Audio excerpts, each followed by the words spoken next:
Heels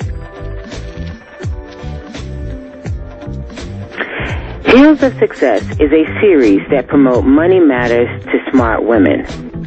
Each month, Zenelia Harris will share money lessons that debunk the typical messaging you hear around women and money. So if you want to gain valuable money tips wrapped around professional advice to help you navigate your personal money and professional journey, tune in to Heels of Success. Hello, I am Zenelia Harris, and I welcome you to the Heels of Success Finance and Stilettos podcast series. I'm Zenelia Harris, author of the book Finance and Stilettos, Money Matters to the Well-Heeled Woman, certified financial planner, former member of the CNBC Financial Advisor Council, and president of Harris & Harris Wealth Management Group, a firm focused on the financial success of professional women who are going through various life transitions such as job change, marriage, widowhood, or retirement.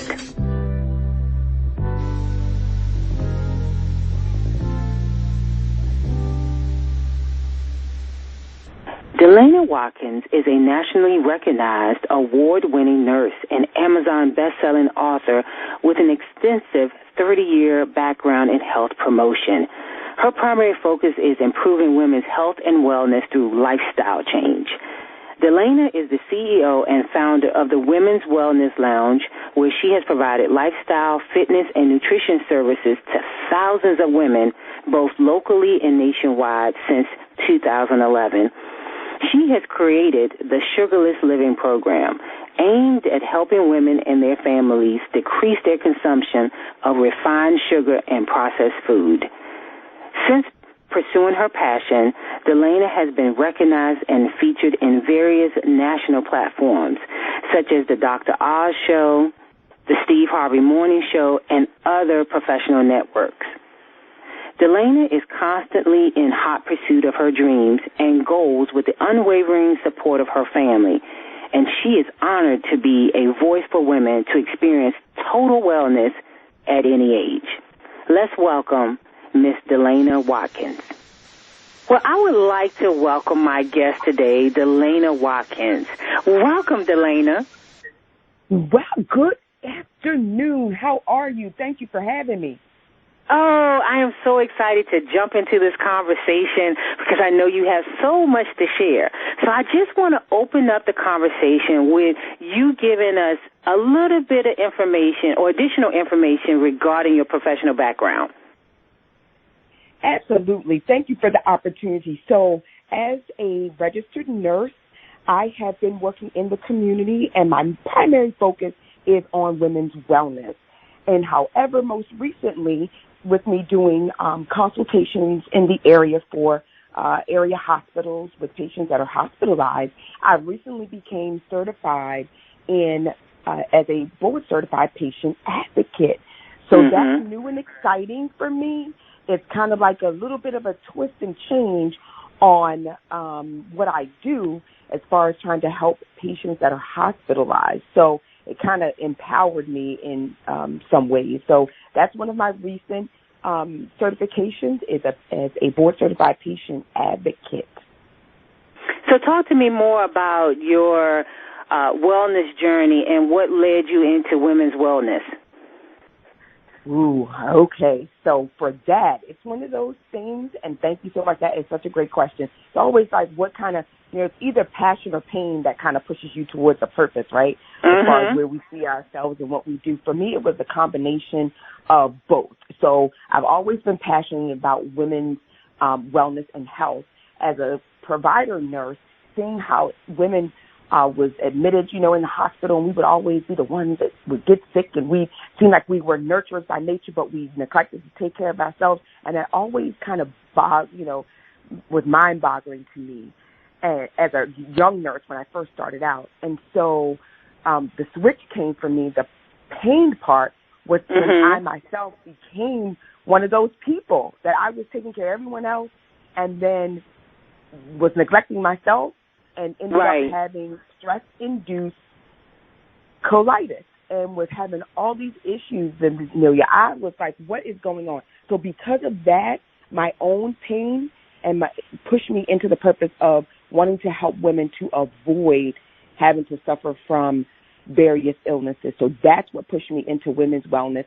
And I'll tell you this as a side note, I did it, and I did it in such a way that we could feel like we were having fun doing it, and so that we wouldn't feel alone. I created the Women's Wellness Lounge so it would give women two things: a reason to come together, have fun, and then learn about our wellness all in one. So it was a perfect trifecta.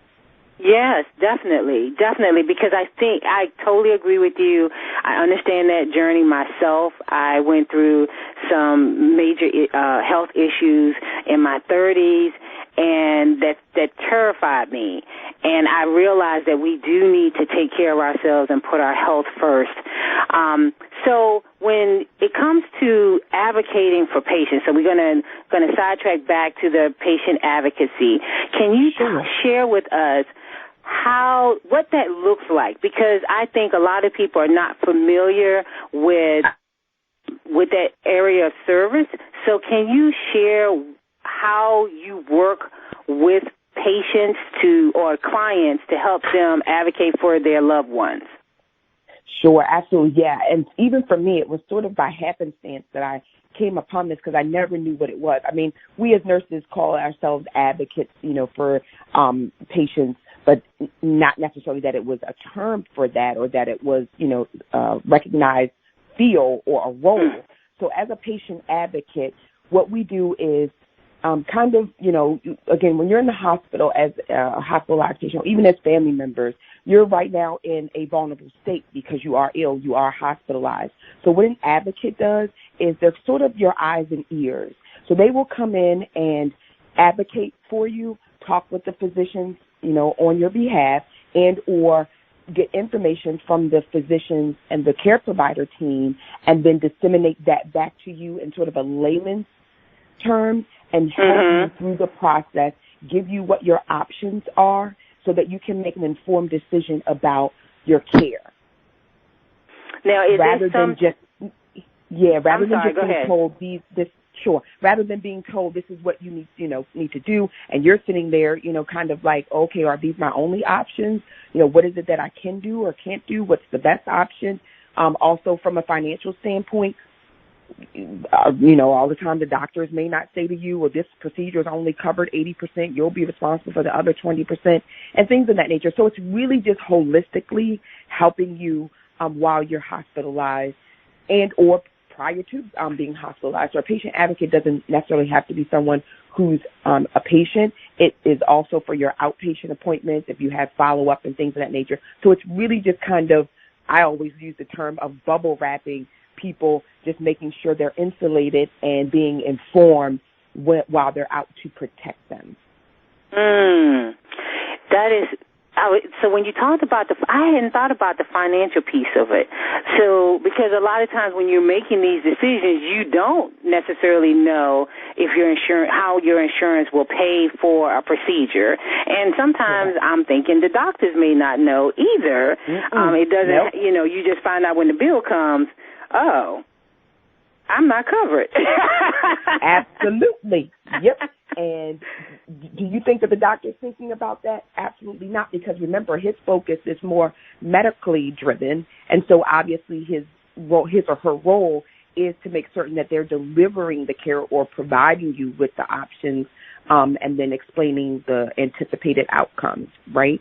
Oftentimes they're not now. Sometimes they are then drawn into more so now than they ever were in this last decade on the financial side. They're now, drawn in to say, okay, this procedure is approved or this isn't. So sometimes they do know by the time they come into you that they're not offering you procedures that aren't covered, and or the amount that's covered, and or what your financial responsibility will be. So I will say that probably within the last decade, doctors are a little bit more heightened and aware on the financial side than they ever were previously. Just, their mind and their main focus was always on the patient. How can I get you to a state of wellness? So, but having that knowledge and then having an advocate say to you, this is what another alternative will be, or, is a possibility that you can explore, or think about or discuss with your family, and then us providing you with, again, the alternatives, if you will. So what drew you to wanting to become a patient advocate? Because, like you said, I don't know if it's still new. I have heard of it before, but I'm not hearing about it a lot. So is this an up-and-coming area, or is it there and it's just that maybe I'm just not exposed to it, or our community isn't as exposed to these offerings as other communities? I believe, just in my little bit of research when I kind of stumbled upon it, and I believe, and again, I've been in the healthcare industry as a nurse for over 30 years, and so what it reminds me of, I'll just say this, Vanille, I'll kind of preface it with this by saying what it reminds me of is case manager, and so we've always had sort of that voice of a case manager when you're hospitalized, but to me this is sort of that, but a little bit of an add-on, if you will, to that, meaning that they don't work for the hospital system. Typically, the case manager is employed by the hospital system, whereas a patient or a health advocate is not. And so I think in that respect, they are have a little bit more autonomy to be able to share and truly, quote, advocate for you, when you're hospitalized. As far as it being new, it actually has been out for quite some time. I think just in our area, it is just gaining a little bit of steam and publicity. So where I saw that there's a lot more advocates is in down south. Florida there are tons of them there. And when you think about it, it makes sense because of what I call the snow bunnies, meaning, a lot of people who retire and, a lot of their senior communities, a lot of healthcare-driven things really do start and take place in Florida. And so this model has been there for quite some time. It's like second nature to them. So even who I was looking for to get mentorship from and ideas on how to get the word out just here in our community is from several nurses and social workers in the Florida area. So patient advocacy, has been around for quite some time. I think it's really just that we're kind of trying to wrap our arms around it and figure out how will that fit, because it's not covered by insurance. It is paid privately by those that choose to utilize the service and hire a patient advocate. So that's one of the other barriers, if you will, is that oftentimes those that need this service can't afford it because it's not covered by insurance. So that's a whole other pet peeve of mine, if you will. Right. No, because, it's needed. It is so needed.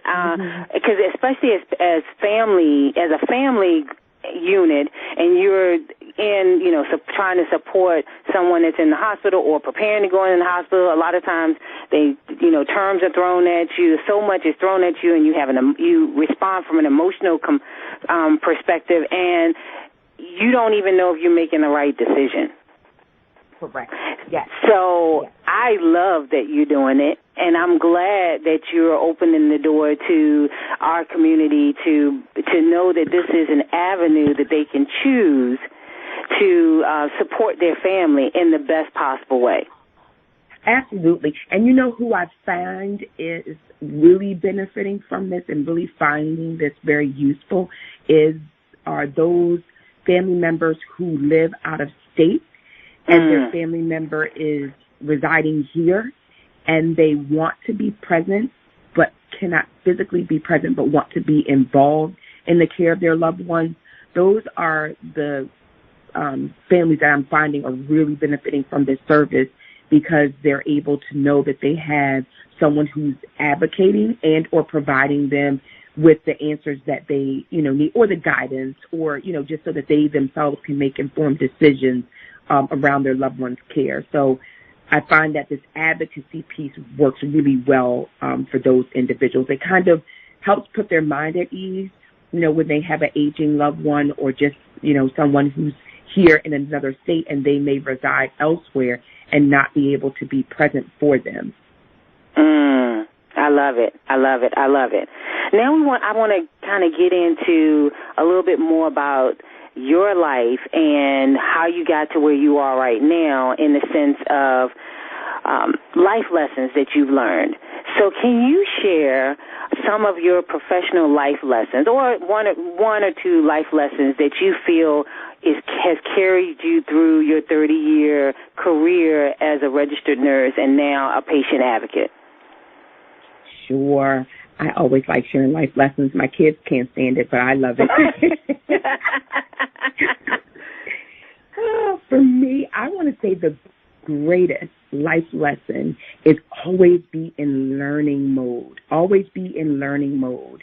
And surround yourself with those who you feel, even if at that time that particular person may not be able to catapult you to where you need to be, attach yourself to them because you don't know who they're attached to. So that's sort of the lesson that I number one, say to my daughter, and then to my son, I say, dress for the next role that you hope to obtain. So it's helping him to stay more prepared and not stay stagnant in the role that you're currently in. Always sort of every day prepare and dress for the next role that you want to step into and to assume, so that you don't have to get ready. You'll already be ready. You're prepared for that. And whatever that looks like, I said to them, I don't care if you're a shoe salesman, you come in every day with a nice clean pair of shoes on and you dress up so that the next role that may be open may be the manager of that shoe store. So regardless of where we are in our lives and what it is we choose to do, always strive and come in prepared to take on that next level and that next role in life, and then make sure that we're attaching and surrounding ourselves with those individuals that celebrate us along the way, irregardless. I love that. I love that. I love that. So I have to always tie a financial piece to this. So what would you feel? I was waiting for it. So what would you say has been some major life lessons you've learned around money? Okay. As far as money is concerned, I feel that for that, it's a couple of different things I could say. However, I feel like and I'm going to speak again from the African American community and from a place of my own personal. I feel that if we aren't educated around money and if we don't talk about money, then we can't do better as it relates to how we prepare for ourselves in the long term as far as money is concerned. So my family never really experienced we've always been in what I would consider a middle-class family, but yet we were still poor because I still felt like we still lived paycheck to paycheck. We did well, but my mother and my father I never knew what it was to save. Even as I then, grew up and, had my own family, I don't think I did well. I think I could have done better. I did well, but I think I could have done better with the knowledge around money. So when I became a nurse, I'm going to share this with you, Zanelia, and it's going to make so much sense. The way we think about our health care is the same way we think about our money. Our health personalities around how we see ourselves in the health care arena is also how we see ourselves in our finances. So physically and fiscally, they line up. If I am a situational person and I only think about money when different situations arrive, that's how I think about my health. If I am only reactive when I feel like I'm short or something's going to happen, that's the same way that I respond to my health as I do to my wealth and my money. If I do nothing about my health, I do nothing about my savings and my finances. If I am a kickstart person, meaning I may start saving, but then I don't continue it, that is the same way that I focus with my health. I may start a healthy regimen, but I don't continue it. So I have found that there's a direct correlation to how you think about your health as the same way you think about your wealth. It's wealth and wealth. Wellness is wealthy, yes. I love that. I had never thought about it. Absolutely. It is your health personalities, and those are the four that I just named. So you're situational, you're reactionary, you do nothing, or you kickstart. There are 4 different ways that we respond to our health, And those same 4 ways is how we respond to our finances as well, and how we treat and respect money. And so let's say, so I guess in those 4 categories, let's say you realize or recognize that you're one of them that may not be the best, and you want to switch over into being more proactive about it. Yep, I was getting ready to say there's one that was missing, and that's her name is Proactive Paula, and you want to switch over and become proactive. Yep. So what are some of the steps that either you've taken or that you've given as advice that will help people become more proactive? Absolutely. So what we start with is doing a neck-up checkup. And what that means is how you see yourself. You have to first be able to identify where you are in those health personalities, and that's something that we don't do because we're too busy either reacting or being situation, doing nothing, or being a kickstart, right? And so we don't sit still long enough to figure out where we are. So it's a neck-up checkup. What is the why? What is your relationship around money? What is what has been your past thoughts about health and wellness and money and finances and things of that nature? So it generally starts with what it is that we perceive, what we were taught, and then how we want to embrace it. What is it that's making us want to become proactive? So you have to start there. Everybody wants to change for a different reason. Like my reason to become proactive may be because I suffered a huge financial loss because the breadwinner of my family passed away. Your reason for wanting to become proactive may be that you suddenly came into some money from a loved one passing away and you want to, do right by that money. It's a second chance for you to start all over again, right? Or you just beat cancer and now you want to, live well and treat your body differently. So our reason for wanting to become proactive may be different. And so that's the reason for the neck-up checkup. We have to see the why first and then devise and develop a plan that will work for you and not necessarily kind of break off of that cookie cutter and say, well, if you do this and if you do that and if you put this much money away and put this. So no, it doesn't work. It's trying to make sure that we understand the why and how that particular path is going to work for me. And then that way I'll stick to it versus if you just tell me what you know to work or what has proven to work in the past for other people that should work for me. Yeah, because that's not the case. All of us are different. Yeah, absolutely. And our situations are different, Exactly. How we relate to it, our reasoning behind it, our history behind how we, feel differently about money or about health. I always, there's one thing I share with my clients real quick is they'll say, well, diabetes runs in our family. And I'll say, no, diabetes doesn't run in your family, but bad habits do. So it's got nothing to do with that. Same thing with money, being at or above, poverty level or just at, middle class or whatever. I'm not saying justice. I hate to kind of, downplay it like that. Or just the way that we think about it doesn't necessarily have to be how, you respond to it or things that you can be taught to then help the next generation to become a more healthier, wealthier legacy for them. Yeah, no, I like this. I'm like, bad habits run in your family, not the sickness or whatever has manifested itself continually through your family. It's that repeating the cycle. And at some point, we have to make a conscious decision that we want to break it. Absolutely. And move to the next level. Yep. That's exactly it. You're right. And that's why I say it's the neck-up checkup. So before we do anything, before there's any action that's actually put into place, it requires that work. It requires that neck-up checkup work because then you'll stick with it. You'll begin to see why you're doing whatever that particular thing is that you're doing. Not, even though you start with the end in mind, those steps in between to get you there is what is the most important. And in order to really do that and do it in such a way that we know will be effective is we have to start with the why and then begin to develop the steps towards where we want to go. Yeah, I love that. I'm writing that down.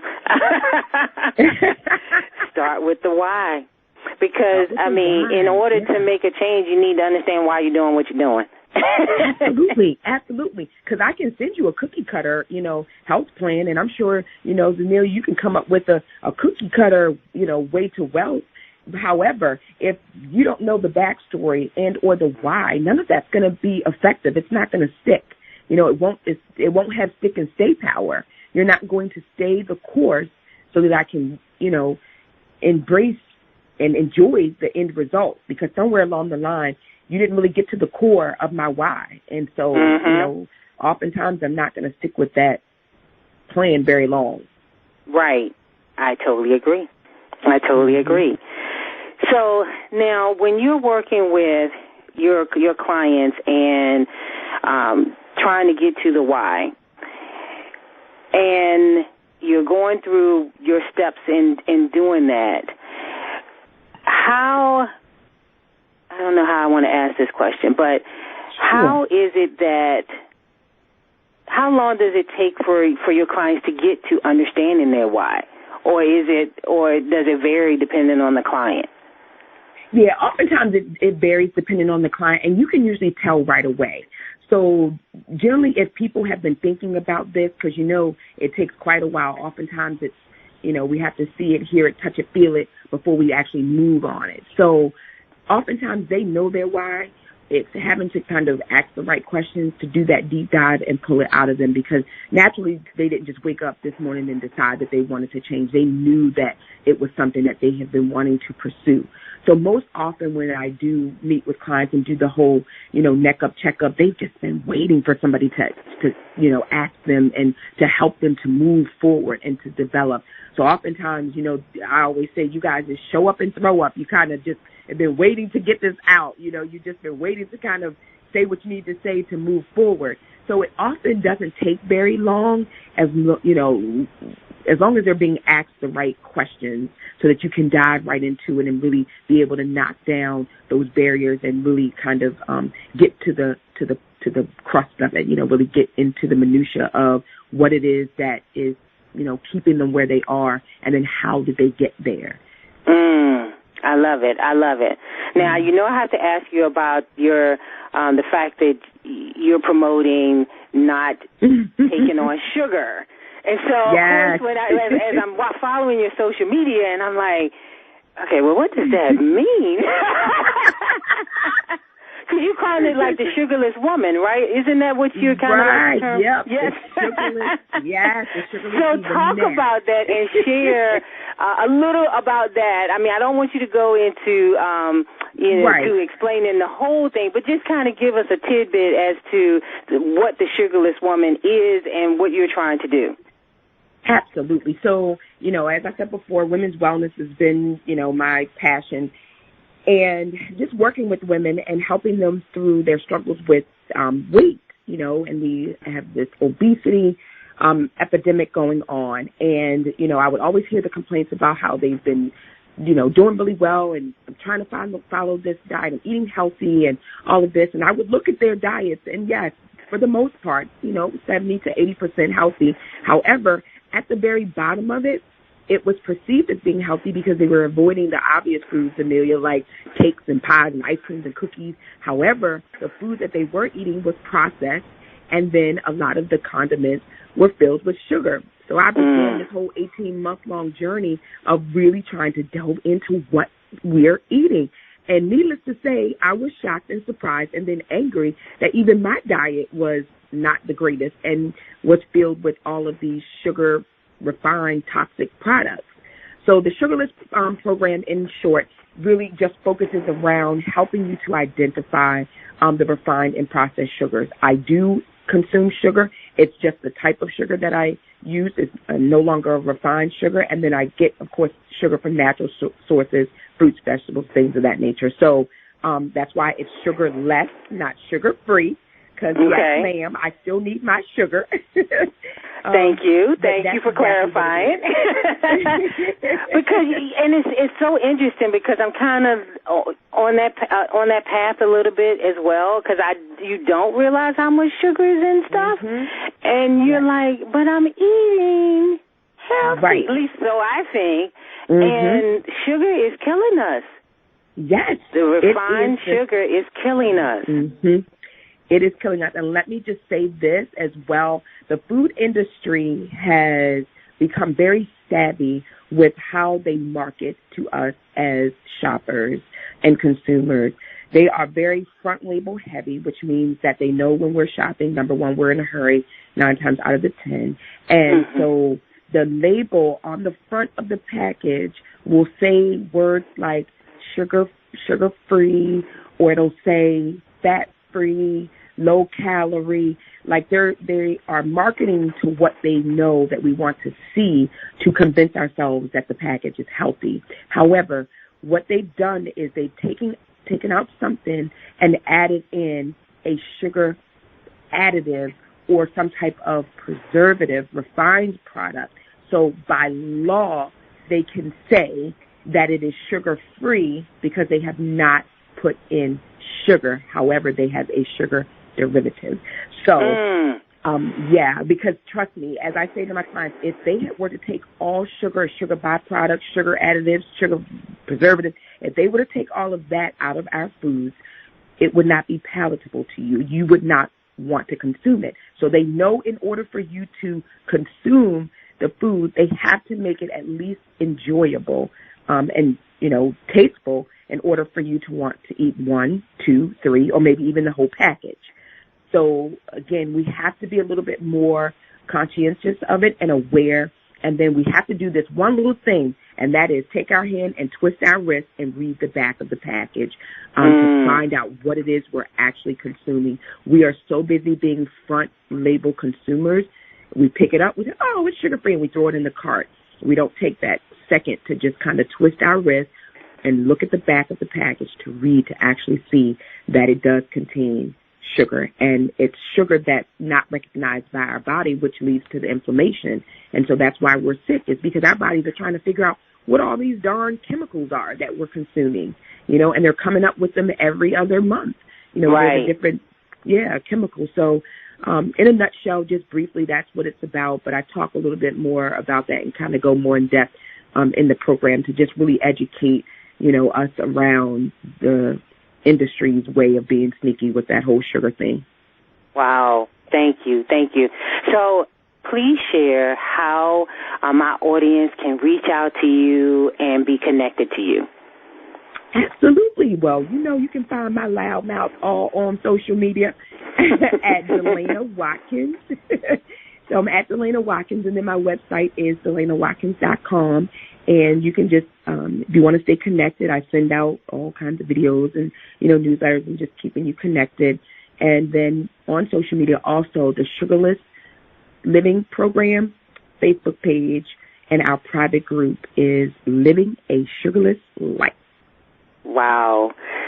Thank you so much, Delayna, for just sharing your tips of wisdom and insight. And, oh, my God, it was just a wealth because we talked about so many. You connected your health and your wealth. I loved it. It was perfect. Thank you. Yes, thank you so much for joining, and I look forward to continuing to follow you, and to also learn more about my health and how to honor my body by taking care of my health. So thank you. You're welcome, and thank you for having me.